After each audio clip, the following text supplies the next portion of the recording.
We've seen crazy stuff. We've seen minus $40, on the oil. We are seeing minus interest rates.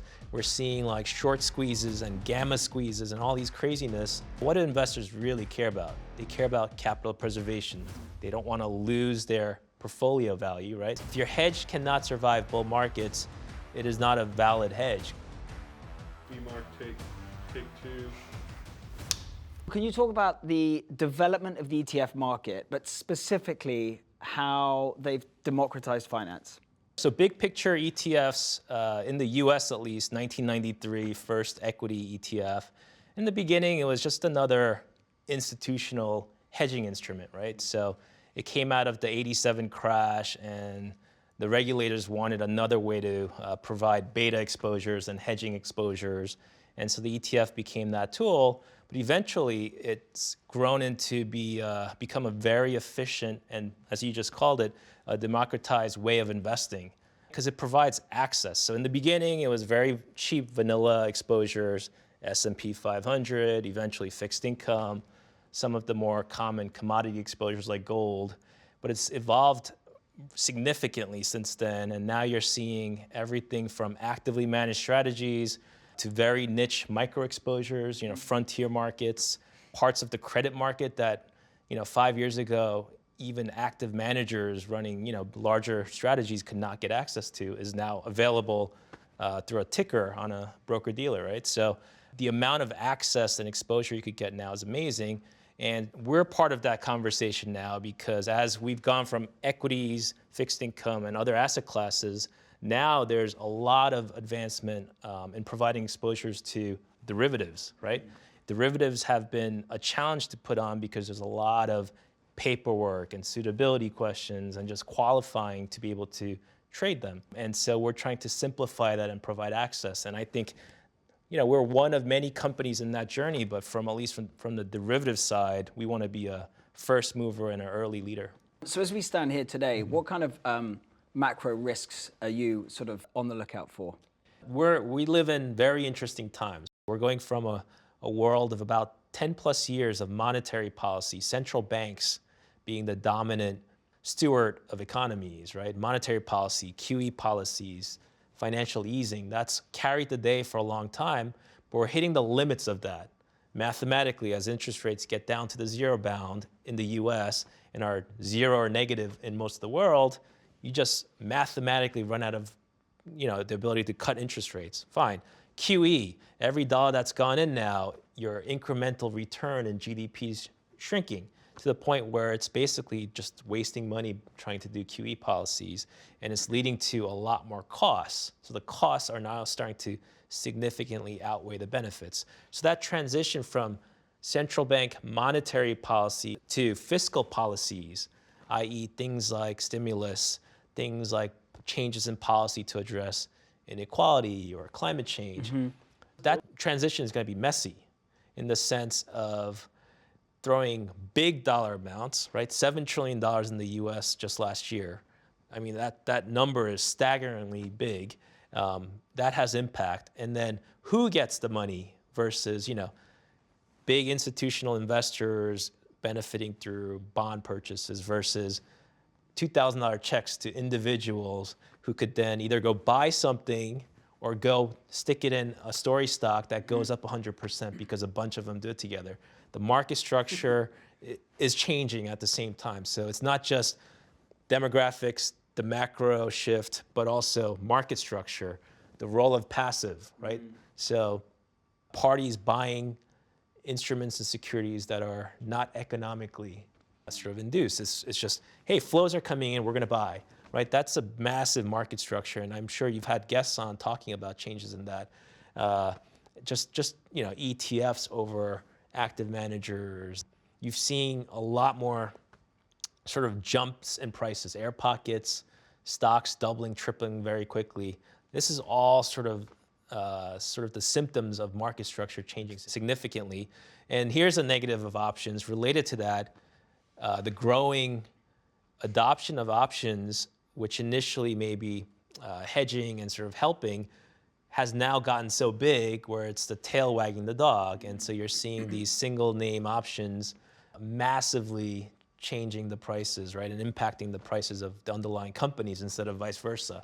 And so all of that is interesting, but big picture, all those changes mean get your sort of confidence of your risk management and what you've seen in your history, take all that confidence away and just go, you should be more humble. One, we've seen crazy stuff. We've seen minus $40, on the oil. We are seeing minus interest rates. We're seeing like short squeezes and gamma squeezes and all these craziness. In that world, it pays to be long vol. It pays to have these options out there because the chances of these things benefiting you if you have these out of the money puts and calls have just gone up, and they're still not priced correctly. So options are a great way to hedge in today's market because markets are just moving a lot faster. So you have a lot more air pockets, gap risk, high frequency trading, algo-based trading. And while there seems to be a lot of liquidity near the price, there's not a lot of depth. And so you're seeing things like the March episode where you saw a 35% drawdown in the S&P in a matter of a month, right? So, and then a similarly sharp recovery. And so markets just move faster. And the problem that presents for people who like to hedge using traditional methods, you can't change your portfolio allocation. You can't be tactical when the market moves that fast and liquidity disappears. And so options are interesting in that they're essentially like buying an insurance policy early. You're not trying to time. If you buy the right options, right? If you're buying puts, you don't have to get the timing perfect. You have the hedge on, and that when the market moves, when you get an air pocket or things start selling and moving in extreme ways, an option's already in place, and you don't have to fight through the emotions or create, an excuse to buy something. You don't have to go find the counterparty. You've already have that hedge in, and that's really what makes options and getting these sort of out of the money exposures really interesting. Being long vol means you have the insurance on before things break down. So specifically, how should investors be hedging for that kind of risk? So we think, again, given how cheap the tail insurance has been historically and still is today, a very good way, and we've done it ourselves. We've looked at historical drawdowns for severe episodes, and a typical drawdown can be about 40%, usually about a 3 or 6 month period.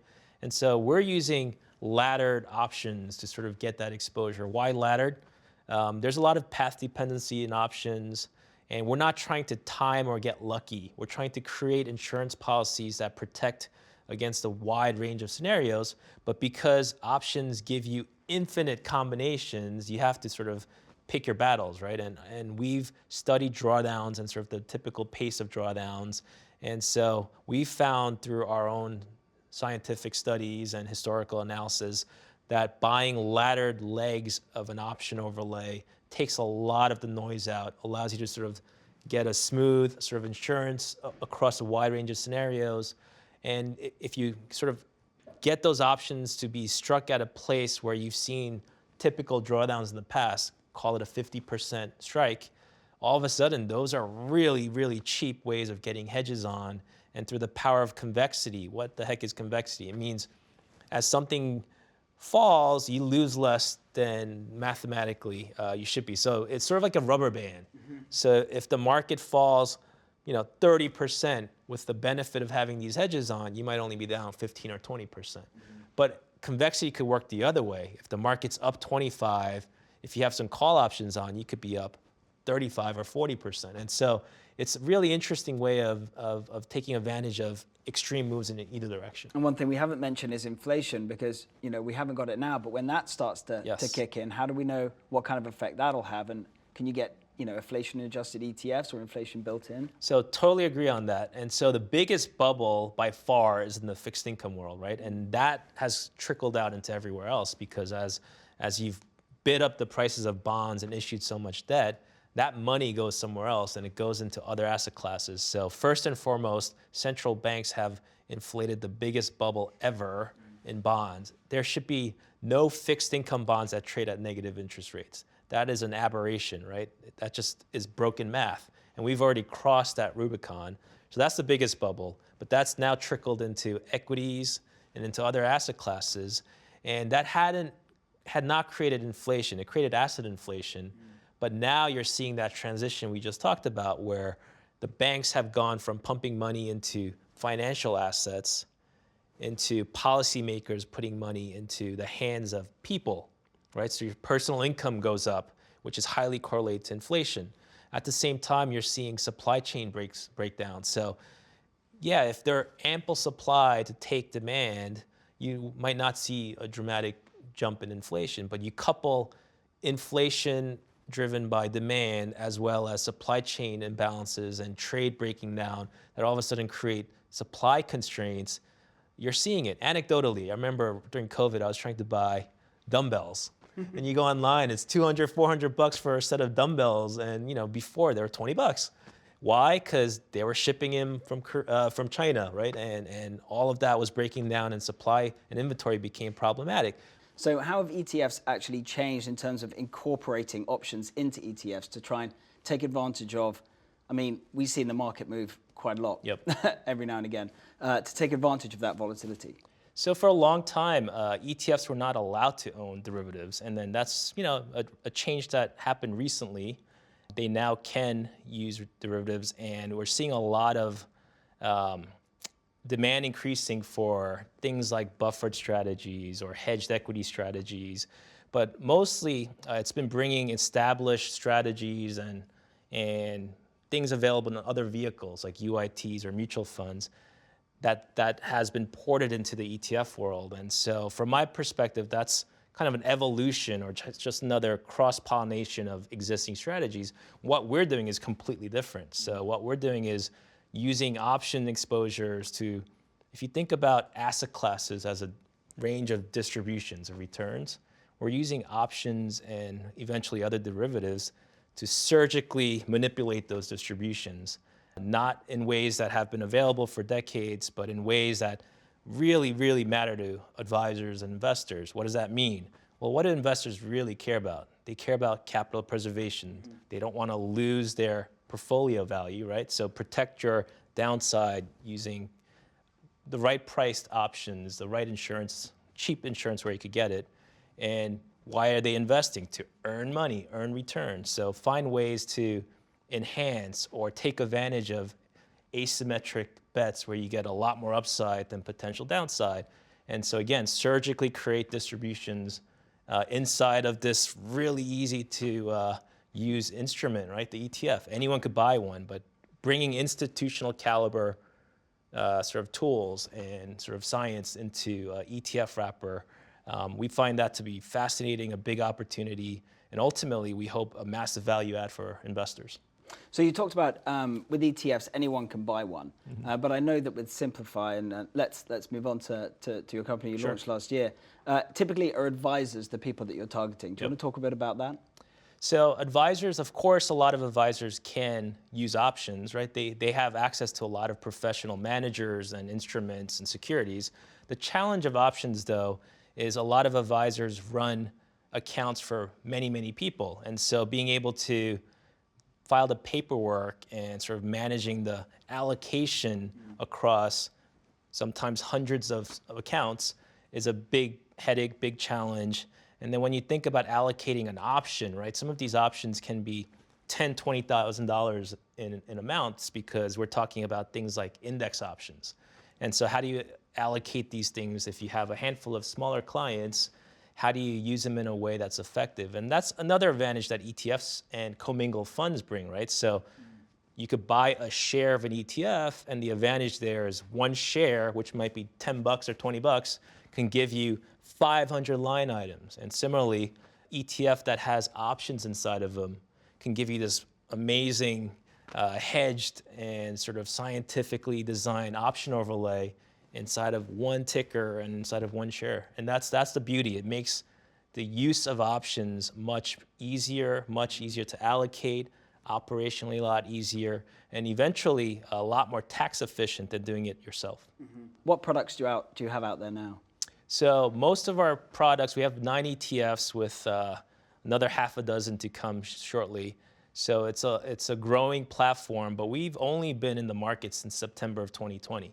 So we're not very long in the market, but we're growing very quickly. And so we weren't here for March, but options, especially puts, would have been very, very big help in sort of that drawdown. Why do we say that? Well, most investors here in the US do asset allocation around the 60-40 concept, balanced portfolios, use multiple asset classes for diversification, particularly bonds, right? Bonds have worked really well. We've had 30, 40 years of amazing bond returns as interest rates have come from double digits down to 1% in the 10-year today, right? And so that tailwind has provided this fantastic way to hedge out portfolios. And so any portfolio that incorporated fixed income as a diversifier and risk mitigator has done very well. And it worked beautifully in March as well. A 60-40 portfolio, S&P 500 and 40% in treasuries, cut your downside by half. Instead of 36%, you would have cut that in half on the drawdown, and you recovered just as quickly. But the problem is we went into that drawdown with a 2-handle on an interest rate. We came out sub 1%, roughly 1%, and interest rates are still there. So on the next downturn, mathematically, you've just run out of real estate. Bonds can't drop that much anymore. The clients we're talking to are struggling to see how bonds fit in that 60-40 or balanced framework, and they're looking for other ways to protect themselves. That's why we think puts in particular or option overlay strategies suddenly become very interesting and very timely.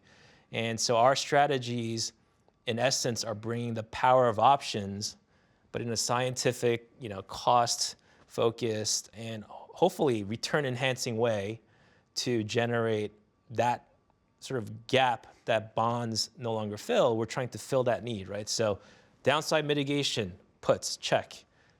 Portfolio diversification, yes, when stocks sell off, bonds can go the other way. A reasonable cost, yeah, very efficient. A 1% allocation to puts can do the work of 40 or 50% allocation to bonds, right? So very efficient from a capital perspective, very liquid, very accessible. Billions upon billions trade every day, and there's a quadrillion notional of derivatives out there. So there's ample liquidity and ample exchange-listed ways of getting all sorts of portfolio needs addressed through options. And by zooming in on what investors and what advisors need and addressing it in this really interesting ETF wrapper, and not worrying about legacy, books, not worrying about what's paying the bills today, it's fun. And again, this is my third ETF platform, so being able to do that without some senior person saying, well, this is going to cannibalize this business or that. You can't do that. It's amazing, which means we're moving faster, we're more nimble, and we could offer direct solutions instead of having to navigate committees and multiple stakeholders. So if you think about the big picture, people in all sorts of different industries and forms are increasingly getting more information, more power, right? Democratizing from technology to payments to investments. And so the ETF structure gives you that and gives more and more power to the smaller investors or advisors.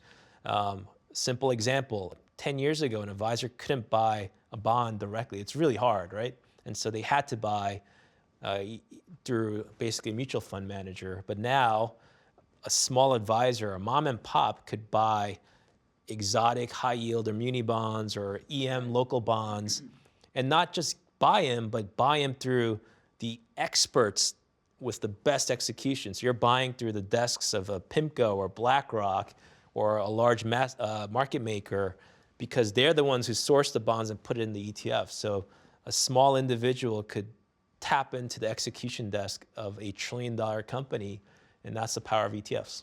We talked a lot about the positives, but it can't be all great news. A structured product like that must come at some sort of cost. Yep. So can you talk a bit about the costs and the volatility and that sort of thing? Sure. So a structured product, and that's, by the way, a much bigger umbrella, right? When people think structured products, they're thinking everything from bank products, structured notes and things with various option or hedges, down to things like insurance-like products like variable annuities.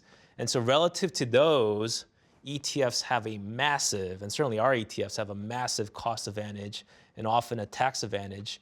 So relative cost matters, but even there, we are trying to find ways to provide really, really interesting structured payouts at very reasonable prices. So a lot of our ETFs are 25 bips. Compare that to thinking about the overlay strategies that one could hire a manager to do. That could range 50 to 100 basis points. Structured notes from a bank, you might pay a couple hundred basis points in just the commissions. Insurance products, you're talking 5 to 10% costs. And so relative to what you could get, the ETF, again, and our ETFs in particular, are providing what we think are bargains. So if there were a market where the ETFs may lag, would it be something like a steadily growing market or a steadily falling market? Is that sort of thing? Yeah, so so our first strategies, right?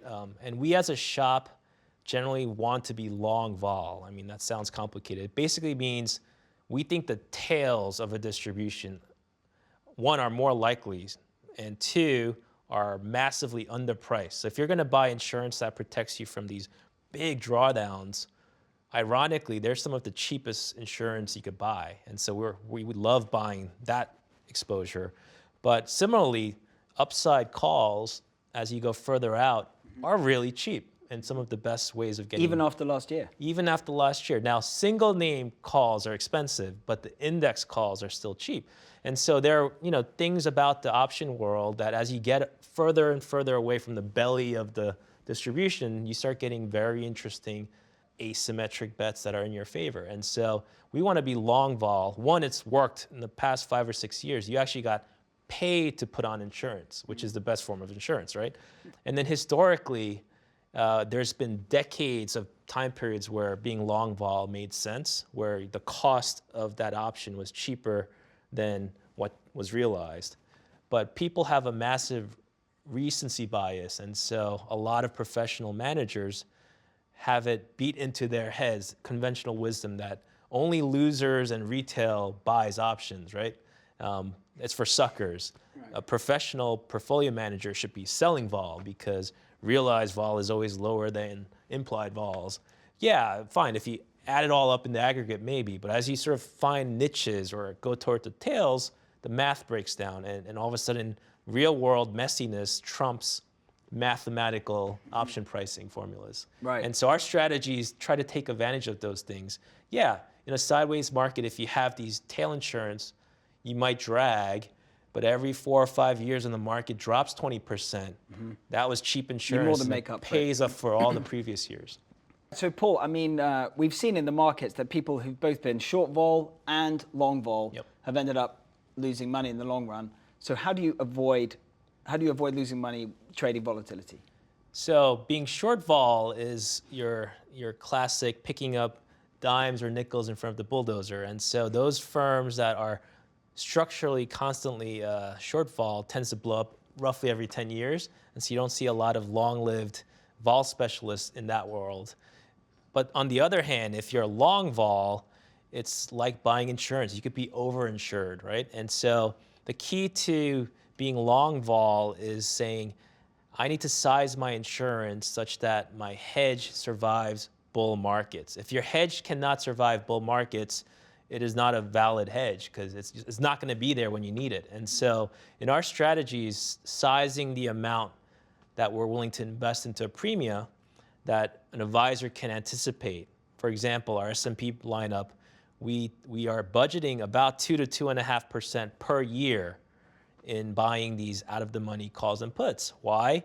Because at that level, you could sustain several years before the next drawdown. And historically, the U.S. equity market has had about a 20% drawdown once every 4 years. And so in that size of a budget, you could string your way through a multi-year patch without a drawdown, and it'll be there. That insurance will be there and pay for itself and all the previous years when that happens. And that's the idea, sizing your insurance policy to pay off and allow you to have that hedge and protection when you most need it. Right.